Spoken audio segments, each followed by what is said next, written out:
Hello student, class 10 subject home science.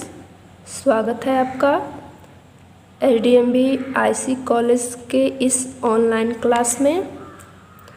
आप पढ़ रही थी चैप्टर सेकेंड आय व्यय और बचत, जिसमें आपने आय का अर्थ और परिभाषा के बारे में जाना, आय के भेद के बारे में और परिवार आय के स्रोत।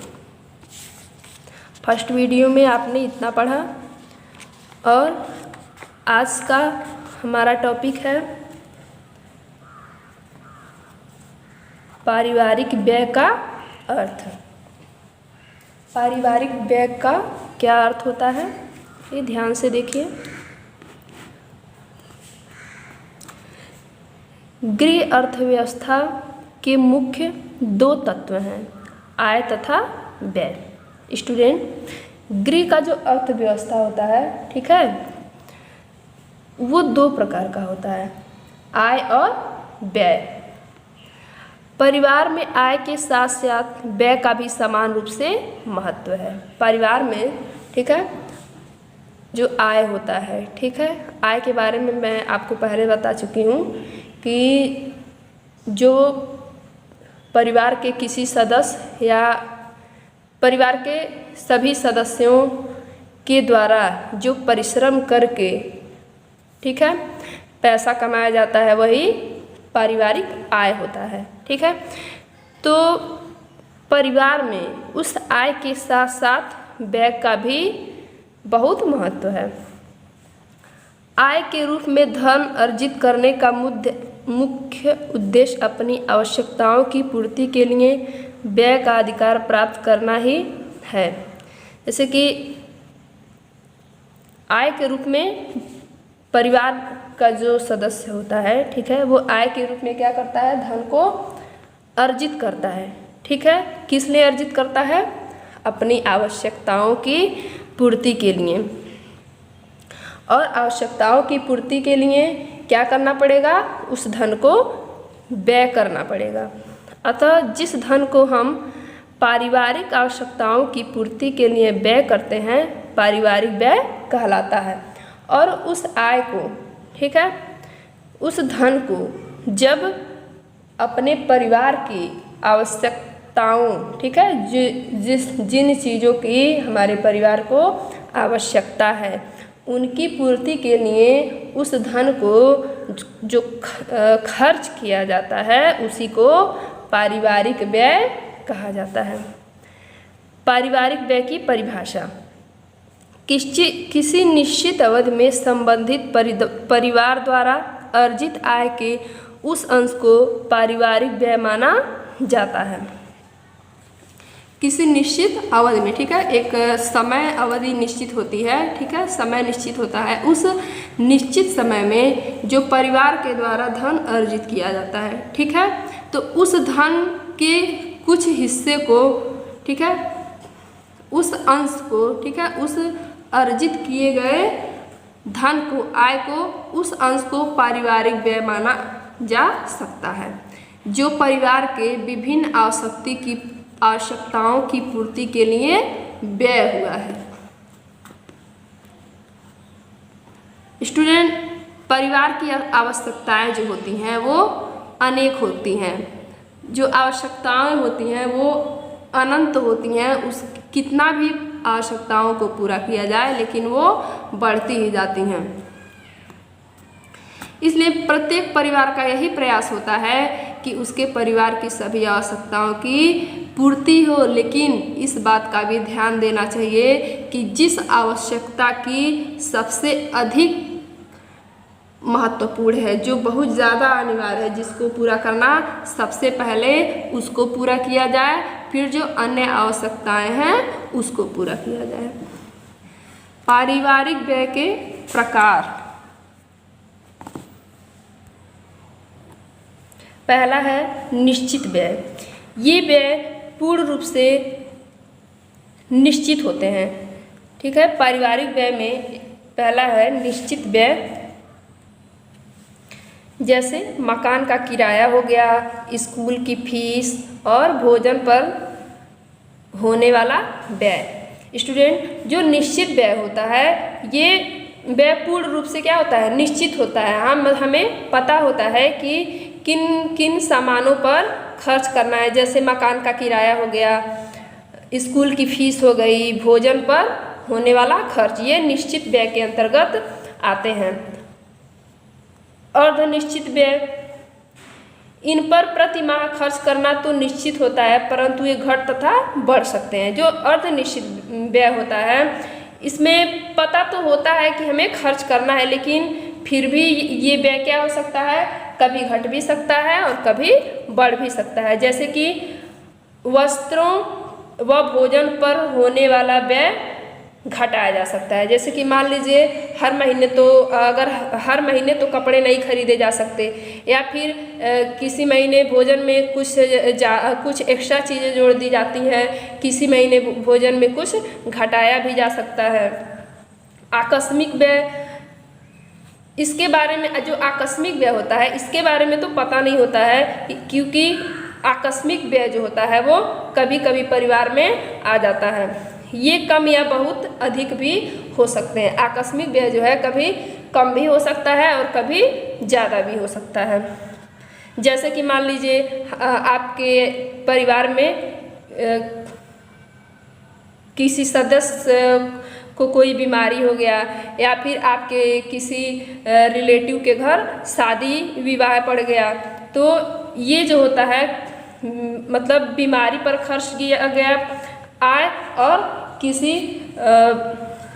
भी फंक्शन में, ठीक है, किसी भी अवसर पर खर्च किया गया व्यय वो आकस्मिक व्यय के अंतर्गत आता है। अन्य व्यय में जैसे कि इस वर्ग में मनोरंजन तथा विलासिता संबंधी आवश्यकताओं पर किए जाने वाला व्यय आता है। इसे व्यक्ति की आय के सुविधा के अनुसार घटाया या बढ़ाया जा सकता है। व्यय को प्रभावित करने वाले तत्व ये निम्न प्रकार के हैं, जैसे परिवार का ढांचा, परिवार में सदस्यों की संख्या, परिवार के सदस्यों की उम्र, परिवार का स्तर, परिवार में धन कमाने वाले लोगों का पेशा। स्टूडेंट, पहला है परिवार का ढांचा। जैसा कि हमें पता है कि भारत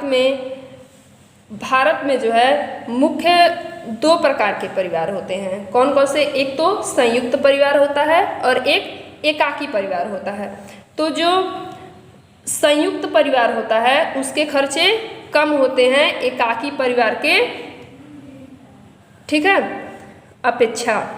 संयुक्त परिवार मितव्ययी होते हैं, मतलब कि आय और व्यय का सामंजस्य बन जाता है, क्योंकि वहाँ एकाकी परिवार की अपेक्षा कमाने वालों की संख्या भी अधिक। जो संयुक्त परिवार होता है, ठीक है, संयुक्त परिवार मतलब बड़ा परिवार जिसमें दादा दादी, चाचा चाची, ठीक है, मतलब संयुक्त परिवार का मतलब है एक बड़ा परिवार, ठीक है।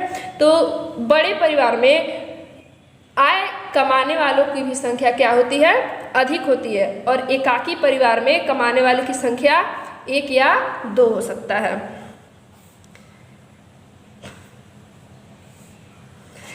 इसके साथ ही परिवार की बहुत सी क्रियाएं ऐसी है जहां संयुक्त रूप से व्यय करने पर कम पैसे में काम हो जाता है। इसलिए जो एकाकी परिवार होता है, ठीक है, उन एकाकी परिवार में कुछ सदस्यों के लिए भी उन क्रियाओं का खर्चा उतना ही बैठता है। परिवार में सदस्यों की संख्या, जैसे कि मान लीजिए छोटा नियोजित परिवारों में सदस्य कम होते हैं। जो छोटा परिवार होता है, एकाकी परिवार होता है, उसमें सदस्यों की संख्या क्या होती है? कम होती है। इसलिए उनके खर्चे भी क्या होते हैं? कम होते हैं, और कम आय में अधिक आवश्यकताएं पूरी की जा सकती है। तो अगर कम परिवार है तो कम पैसे में भी उनकी अधिक आवश्यकताएं पूरी हो सकती हैं। किंतु अधिक सदस्य संख्या वाले परिवार में यदि सदस्यों की संख्या के अनुपात में ही कमाने वाले हों तो आय व्यय में संतुलन रहता है। लेकिन अगर सदस्यों की संख्या ज़्यादा है और उस सदस्य में कमाने वालों की भी संख्या अगर ज़्यादा है तो उस परिवार में आय व्यय का संतुलन बना रहता है। किंतु यदि खाने वाले ज़्यादा और कमाने वाले कम हो तो बड़े परिवार में व्यय अधिक होता है। लेकिन यदि बड़े परिवार में सदस्यों की संख्या अधिक है और कमाने वालों की संख्या क्या है, कम है, तो ऐसे बड़े परिवार में व्यय अधिक हो जाता है। परिवार के सदस्यों की उम्र। परिवार में कमाने वाले के ऊपर जिन सदस्यों का भार है उनकी उम्र भी परिवार के खर्चों को प्रभावित करती है। यदि परिवार के सदस्य 6 साल से कम उम्र के हैं अथवा प्रौढ़ हैं, मतलब बूढ़े हैं, तो खर्चे कम होंगे। अगर परिवार में, ठीक है, 6 साल के उम्र के लोगों, मतलब बच्चों की संख्या है, कम है, ठीक है, और प्रौढ़ों की संख्या है, तो उस घर में क्या होगा कि खर्चे जो है वो कम होंगे। लेकिन दूसरे परिवार में भी उतने ही सदस्य हैं और वे 6 साल से 30 साल की उम्र के बीच हैं, तो परिवार में खर्चे की संख्या जो हो जाएगी, खर्चे क्या हो जाएंगे, अधिक हो जाएंगे। क्योंकि 6 से लेकर 23 से 24 साल के सदस्य पढ़ने वाले होंगे और उनकी पढ़ाई के खर्चे बूढ़े तथा छोटे बच्चों की अपेक्षा अधिक होंगी। इसी प्रकार इस उम्र के सदस्यों के साधारण भोजन और वस्त्र का भी खर्चा छोटे बच्चों की अपेक्षा अधिक होगा। परिवार का स्तर।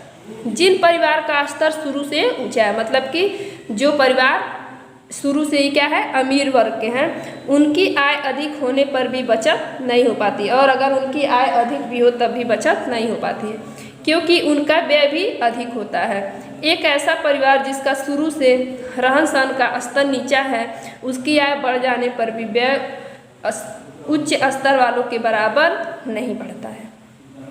नेक्स्ट है परिवार में धन कमाने वालों का पेशा। कुछ पेशे, ठीक है, या फिर मान लीजिए व्यवसाय, नौकरी, जिनमें पेशे से होने वाली सारी आय परिवार पर व्यय नहीं की जा सकती है, किंतु उस आय का कुछ प्रतिशत अपने व्यवसाय को बढ़ाने के लिए पुनः उसी पर खर्चा करना पड़ता है।